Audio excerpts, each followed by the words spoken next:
Hello everyone. In this session, we are going to see a problem in thin cylinder in Unit 5, Strength of Materials for Mechanical Engineers. So, based on the two videos posted in Unit 5, a problem is going to be solved in this session.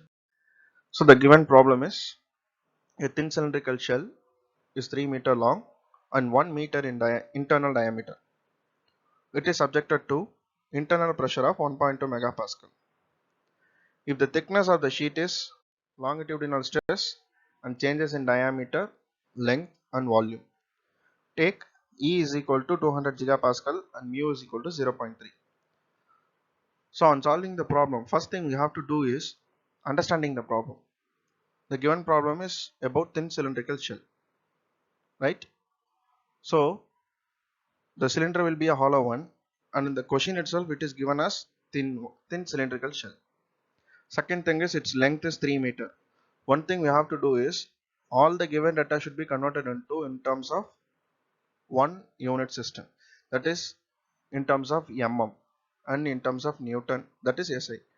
So 3 meter is taken as 3 into 10 power 3 mm, and then 1 meter in internal diameter, so that 1 meter will become 1 into 10 power 3 mm.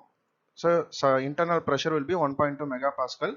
It should be converted into newton per mm square, that is mega will be termed as 10 power 6, and pascal, 1 pascal is equal to 1 newton per meter square, as we know that. So that 1 newton per meter square should be converted in terms of mm. That will become 10 power minus 6. So 1.2 into 10 power plus 6 for m, and 1 pascal is equal to 10 power minus 6 in terms of newton per mm square, and hence 1.2 newton per mm square will be the internal pressure. And then the thickness of the hollow cylindrical will become 12 mm. So what are the things we should find out in the given problem is circumferential stress, longitudinal stress, change in diameter, change in length, and then change in volume. And other two parameters are given, that is Young's modulus and Poisson ratio. And in this case of Young's modulus, the gigapascal should be converted into Newton per mm square, and hence Young's modulus for the given value will become 200 into 10 power 3 Newton per mm square. So solution. So first thing we have to find is circumferential stress. So sigma C. So as we know that circumferential stress relation is PD by 2T. So here internal pressure is 1.2 Newton per mm square. Diameter is 1 into 10 power 3, that is 1000. 2 into thickness will be 12 mm. On substituting this we will get circumferential stress is 50 Newton per mm square. And second thing we have to calculate is longitudinal stress, that is sigma L. We know the relation for longitudinal stress is PD by 4T, and on substituting the data we will get longitudinal stress is 25 Newton per mm square. So the next thing is circumferential strain. So circumferential strain is know that the circumference, that is diametral part, hence it will become del D by D, which is equal to PD by 4T into 2 minus mu by E. That will be the circumferential strain.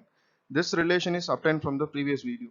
So if you have any doubt, you can refer unit 5 second video, that is strain evaluation. So substituting the values, internal pressure is 1.2 Newton per mm square, diameter is 1 into 10 power 3, that is 1000, thickness will be 12, 2 into mu will be 0.3, and Young's modulus will be 200 into 10 power 3.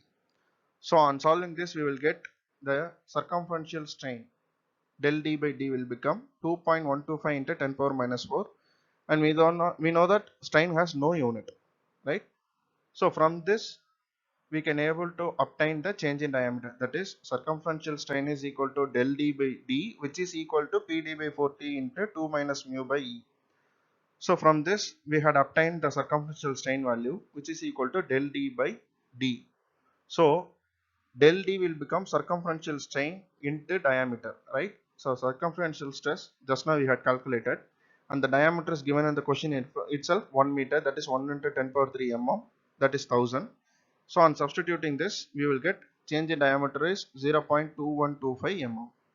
So since tensile stress, circumferential stress and the longitudinal stress is tensile in nature, hence the diameter will be increased. and the longitudinal strain. So as we know that del L by L is equal to PD by 4T into 1 minus 2 mu by E. So substituting the values and solving the values, we will get longitudinal strain del L by L is equal to 5 into 10 power minus 5, which has no unit, right? So longitudinal strain is equal to del L by L, which is equal to 5 into 10 power minus 5. So from this del L by L, the del L can be calculated. So del L by L is equal to sigma L. So sigma L values just now we had calculated. So change in length del L is equal to sigma L into L. So L, length of the cylindrical block is given as 3 meter, that is 3000 mm. So the change in length is calculated as 0.15 mm. So next thing we have to find is change in volume. So change in volume, the relation is PD by 4TE into 5 minus 4 mu. If you have any doubt in this also, you can refer the previous videos in unit 5. So pressure 1.2, diameter 1000, thickness 12, Young's modulus 2 into 10 power 3, mu is 0.3. On solving this, we will get 4.75 into 10 power minus 4. So change in volume will become dV by V is equal to 4.75 into 10 power minus 4. So from this we can able to find the dV value, that is dV by V is equal to this volumetric strain. So dV is equal to this volumetric strain into V, that is original volume. So original volume of the hollow cylinder is pi by 4 d square L, as we know that. So diameter is 1000 and L is 3000. So now multiplying this value, we will get the dV is 1.11919 into 10 power minus 3 meter cube, that is 1.119 liters. So this will be the change in volume, right?